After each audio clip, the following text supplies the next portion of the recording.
Hello, everyone. I'd like to thank Scotty Greenwood and the Canadian American Business Council for inviting me to say a few words at the 26th Annual State of the Relationship Dinner. What a name! Virtually, of course. There I am. That's the Capitol behind me. It's looking good. It has been a tumultuous time in this country, and we are looking forward to a more united future. The American people have chosen Joe Biden and my friend Kamala Harris to run our country as the president and the vice president. And to quote President-elect Biden, it's time now to give each other a chance. It's time to stop this grim era of demonization. And he's also said this is not a partisan moment, this is an American moment. And I can't think of a better way to begin a speech with a sentiment that I know will resonate with the Canadian people. In my state of Minnesota, we love Canada. As I've often said, I can see Canada from my porch.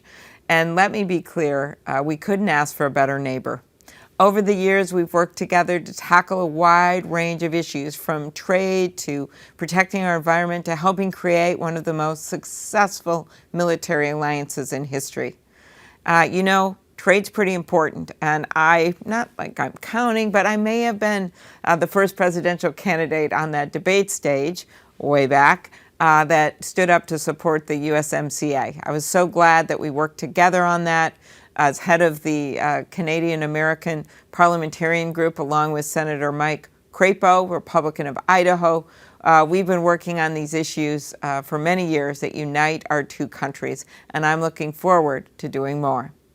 In fact, after I was sworn in as a U.S. Senator for the second time, I decided to celebrate my swearing in, guess what, at the beautiful Canadian Embassy, just down the road from the U.S. Capitol. I remember we had like 15 senators come, Democrats, Republicans, the ambassador was there, and I still remember way back when the embassy was draped in banners that read, "Friends, neighbors, partners, allies."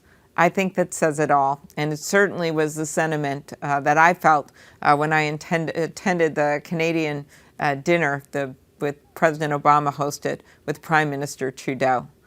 These are happy memories, and right now we're in a lot harder time with this virus. And when I think about this, with our borders closed for health reasons, but at some point we're going to get the day after tomorrow. And one of the ways we do this is, of course, a vaccine and testing and working together, but it's our business relationship, something you guys know a little bit about. Canada is the #1 buyer of goods produced in most U.S. states, including my home state of Minnesota. And it's a two-way street. The U.S. imported almost $320 billion in Canadian goods last year, $320 billion, including all those like little maple leaf little display things that I buy all the time. So we know how famous those are in our country. So President Truman once said, Canada's relationship with the United States was compounded of 1 part proximity and 9 parts goodwill and common sense. I couldn't agree more.